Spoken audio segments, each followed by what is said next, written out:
ये कहानी है उत्तराखंड के रुड़की से। आप सबने रुड़की का नाम ज़रूर सुना होगा। रुड़की आईआईटी का बड़ा नाम है और शिक्षा के क्षेत्र में और मामले में रुड़की का नाम पूरे देश भर में है। बहरहाल हर जगह हर तरह की घटनाएं होती हैं, तो ये घटना रुड़की की है। हरिद्वार जिले में ये पड़ता है। रुड़की में एक गांव है झबीरन। इस झबीरन गांव में 20 फरवरी की सुबह सुबह, इसी साल की बात, इसी महीने की बात, 20 फरवरी की सुबह सुबह एक नौजवान की लाश गांव के शमशान घाट के पास पड़ी हुई मिलती है।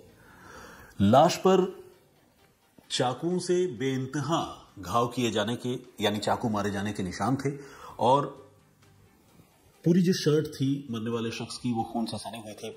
जहां पर वो गिरा हुआ था वहां पर भी खून ही खून भरा हुआ था।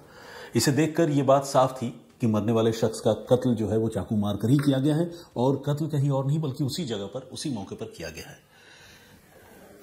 किसी ने ये कत्ल होते हुए देखा नहीं था। गांव का शमशान घाट का इलाका था, तो जाहिर है शमशान घाट या कब्रिस्तान के इलाके आमतौर पर सुनसान ही होते हैं, आबादी से थोड़ी दूरी पर होते हैं। तो पुलिस को जब इस डेड बॉडी के बारे में, इस कत्ल के बारे में खबर मिली तो पुलिस की एक टीम फौरन झबीरन गांव पहुंची और चूंकि कत्ल का मामला था तो खुद जो जिले के एसपी हैं प्रमेंद्र डोभाल, वो भी वहां मौके पर पहुंचे और उन्होंने मौका वारदात का बड़ी बारीकी से मुआयना किया।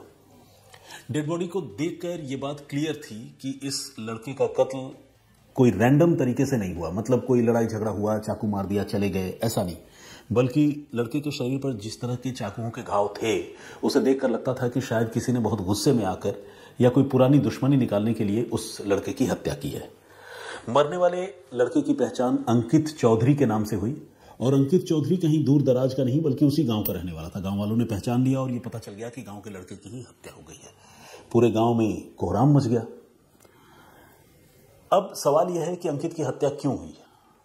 लूटपाट के लिए हत्या होने का तो सवाल नहीं उठता है, क्योंकि रात के अंधेरे में सुनसान शमशान घाट के पास अंकित चौधरी जाएगा और वहां कोई उसे लूटने की कोशिश करेगा, इस तरह की संभावना नहीं के बराबर है, और वो भी गांव के अंदर। तो फिर इस कत्ल के पीछे एनिमिटी यानी दुश्मनी की बात ही समझ में आती थी। पुलिस ने अब इसी बात को ध्यान में रखकर इस मामले की तफ्तीश शुरू की। अंकित चौधरी का पूरा जो हिस्ट्री है पुलिस ने वो निकाला, यानी जन्म कुंडली निकाली, और जब उसके बारे में पुलिस ने जानकारी जुटाई तो पता चला कि उस पर भी एक कत्ल का मामला है और इसके अलावा और भी आपराधिक मामले उस पर दर्ज हैं। अब कत्ल और आपराधिक मामला दर्ज होना यह अपने आप में एक बड़ा इशारा था, लेकिन ये बात एस्टेब्लिश्ड नहीं थी या एस्टेब्लिश नहीं हो पा रही थी कि क्या वाकई कत्ल जो इसने किया था उसकी वजह से अंकित की हत्या हुई, उसके बदले में हुई, या कोई और वजह है। ये सारी बातें जो है वो अनक्लियर थी, साफ नहीं थी। पुलिस को यह पता चला कि अंकित चौधरी ने साल 2022 में उसी गांव के रहने वाले कपिल सैनी नाम के अपने एक दोस्त की हत्या कर दी थी। और दोस्त की हत्या भी ऐसी वैसी नहीं, कपिल सैनी के साथ अंकित की बहुत अच्छी दोस्ती थी। दोनों अक्सर साथ में रहते थे, घूमते फिरते थे, उठना बैठना भी था। गांव के लोग जानते थे कि दोनों लड़के दोस्त हैं। मगर एक दिन 2022 की मैं बात बता रहा हूं, कपिल सैनी जो है उसकी गांव में ही गोलियों से बिंधी हुई लाश मिली, यानी गोलियों से studded bullets, studded dead body जो है वो गांव से बरामद हुई।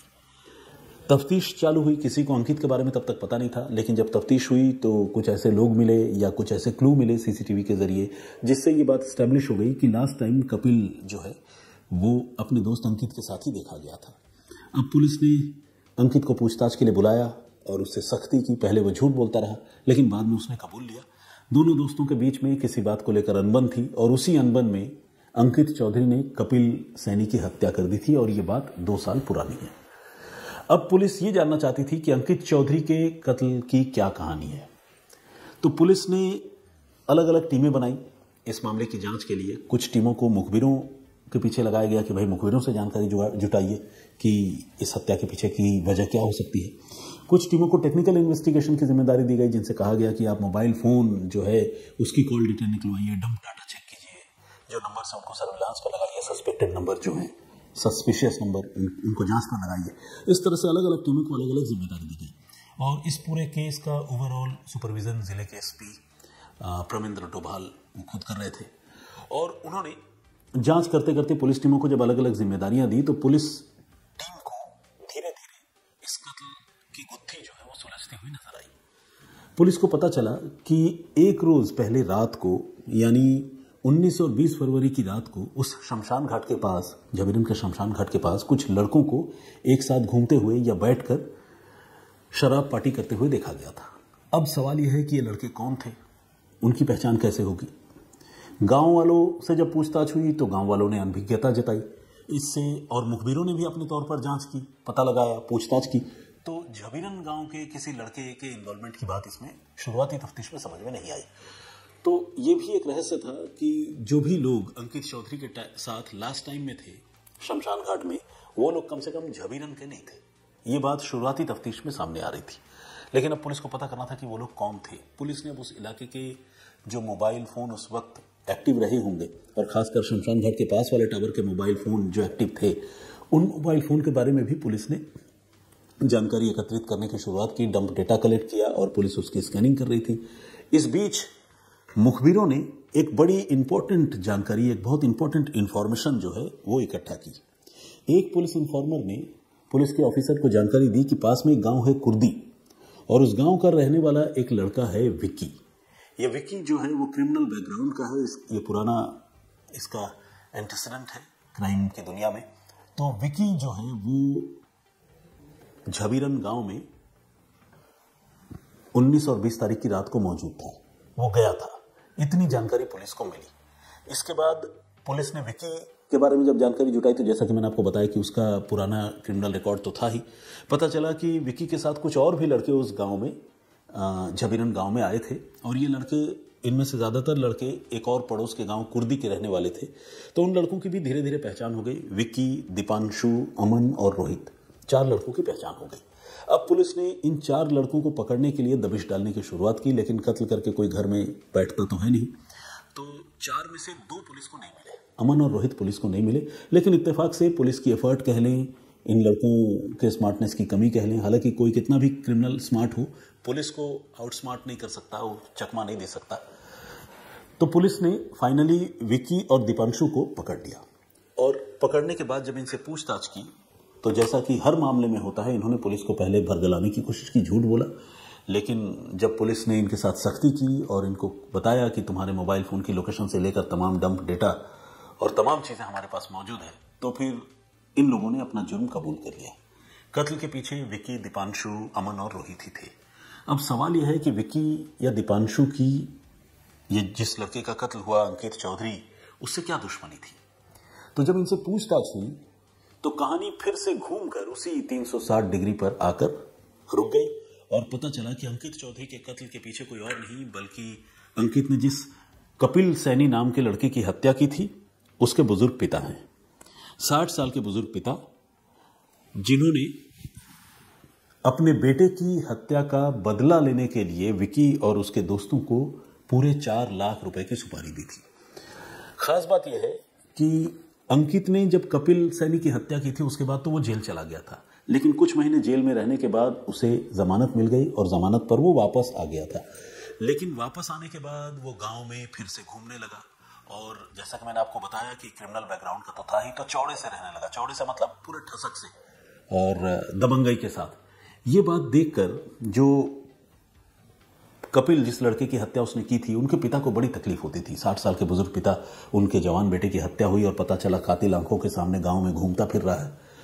वो पूरे लीगल सिस्टम से जो है वो थक चुके थे, हार मान चुके थे। उनको लगा कि भाई जब मेरे बेटे का कातिल इतनी आसानी से बाहर आ सकता है तो इंसाफ तो हुआ ही नहीं, पता नहीं कब सजा होगी, कितने साल लगेंगे।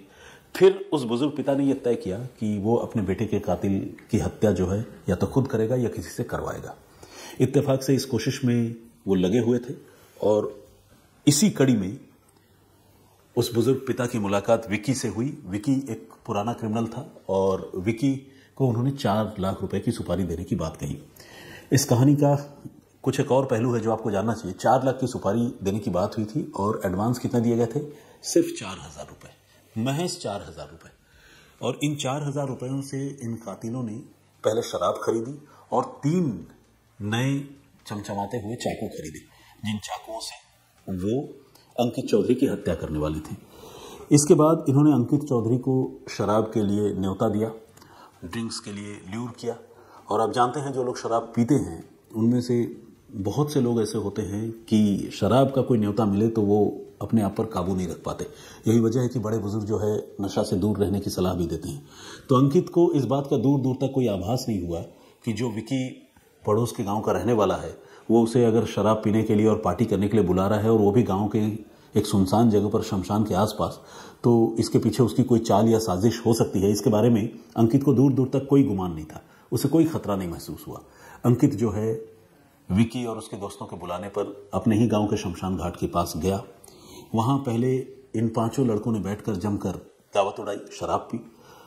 4 लोग तो कत्ल के इरादे से आए थे, 5वें का कत्ल होना था, तो इन चारों ने कम शराब पी। और ये जो अंकित है उसे इन लोगों ने ज्यादा शराब पिलाई।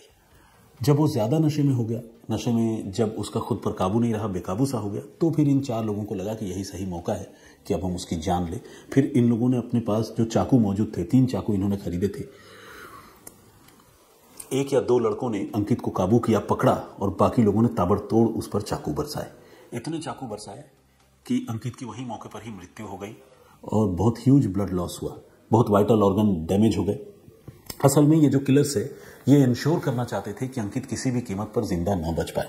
उसके पीछे 2 वजह थी। एक तो ये कि अंकित अगर जिंदा बच जाता तो जाहिर सी बात है दुश्मनी की ये कहानी और आगे बढ़ती, हो सकता है कल को इनका कत्ल होता, तो इसीलिए वो इंश्योर करना चाहते थे कि अंकित की हत्या हो ही जाए। और दूसरा ये कि जब 4 लाख रुपए की सुपारी मिली है, बेशक पैसे नहीं मिले थे, 4,000 ही मिले थे, लेकिन उनको यकीन तो था कि 4 लाख की सुपारी मिली है तो वो पैसे मिलेंगे, तो इसीलिए वो अपना काम पूरी ईमानदारी से करना चाहते थे और उन्होंने अंकित की हत्या कर दी। तो इस तरह से पुलिस ने, रुड़की पुलिस ने, हरिद्वार पुलिस ने इस केस को 48 घंटों में सॉल्व करने में कामयाबी हासिल कर ली। एक ऐसे मामले को जिसमें इनिशियल इन्वेस्टिगेशन में सिवाय कातिल की पहचान होने के और कोई सुराग या एविडेंस नहीं था, लेकिन पुलिस ने कड़ियां जोड़ी, दोस्ती दुश्मनी की कहानी पता की, टेक्निकल सर्विलांस की मदद ली और आखिरकार न सिर्फ किलर्स का यानी कत्ल करने वाले बदमाशों का पता किया, बल्कि कत्ल जिसने करवाया उस बुजुर्ग आदमी का भी पता करने में पुलिस कामयाब रही। और जो कहानी सामने आई वो बड़ी दुखद थी। वो कहानी हमारे लीगल सिस्टम पर सवाल उठाने वाली कहानी है, जिसमें एक बुजुर्ग पिता इस बात को लेकर बहुत हताश या निराश हो जाता है कि उसके बेटे का कातिल जो है वो खुलेआम घूम रहा है, तो उसे इंसाफ के लिए कानून पर भरोसा नहीं रहता और वो खुद कानून अपने हाथों में ले लेता है। मैं लीगल सिस्टम की ढिलाई पर सवाल उठा रहा हूं या बात कर रहा हूं, ये तो अपनी जगह है, लेकिन इसका यह मतलब नहीं है कि कोई कानून हाथ में ले और अपराध करे। तो कपिल सैनी के बुजुर्ग पिता ने जो भी फैसला किया, उस फैसले को किसी भी कीमत पर जस्टिफाई नहीं किया जा सकता। ये नहीं कह सकते कि बेटे का कातिल घूम रहा था तो हत्या करवा दी, सही किया, ऐसा बिल्कुल भी नहीं है। हत्या करवाना या कोई भी अपराध करना वो अपने आप में एक बड़ी बात है, अपराधी है, और उसकी सजा तो होनी तय है और बहुत कड़ी सजा होगी। इसीलिए मेरे हिसाब से अपराध का रास्ता चुनना सही नहीं है, चाहे वजह जो भी हो। अगर आपको इंसाफ नहीं मिल रहा है तो आप कानून के दरवाजे पर एक बार नहीं 100 बार दस्तक दीजिए, अपनी हर कोशिश कीजिए, लेकिन अपराध का रास्ता मत चुनिए। इस कहानी का मैसेज इन नटशेल वही है। तो आज के लिए इतना ही। आज मैं अपने किसी भी दर्शक का नाम या कमेंट या कोई सवाल जो है वो नहीं ले पा रहा हूं। उसकी वजह यह है कि मैं ये स्टोरी एडवांस में रिकॉर्ड कर रहा हूं। मुझे 1 दिन की छुट्टी चाहिए और बीच में, चूंकि अभी मेरे बेटे के बोर्ड का इम्तिहान चल रहा है, तो बीच में मुझे 1 आध दिन की छुट्टी लेनी पड़ रही है। लेकिन जाहिर है आप लोगों के साथ भी कमिटमेंट है और कई बार मैंने ये कमेंट्स में पढ़ा है कि मैं प्री रिकॉर्ड करके जा सकता हूँ स्टोरी, तो मुझे लगा कि ठीक है इस आइडिया को ट्राई करना चाहिए, तो इसीलिए मैं ये स्टोरी प्री रिकॉर्ड कर रहा हूँ। तो कोई प्रीवियस स्टोरी ऐसी अभी है नहीं जिस पर मैं आप लोगों का कोई कमेंट लूँ, लेकिन आपसे गुजारिश है कि आज जो कहानी मैं आप सबको सुना रहा हूँ या सुनाया मैंने अभी जो कहानी सुनाई आपको, उस कहानी पर आपकी राय क्या है, आप क्या सोचते हैं, प्लीज़ हमें कमेंट करके ज़रूर बताइएगा। आपके कमेंट्स का, आपकी बातों का मुझे हमेशा इंतजार रहता है। फिलहाल मुझे इजाज़त दीजिए, अपना बहुत ख्याल रखिए, सुरक्षित रहिए। जय हिंद, जय भारत।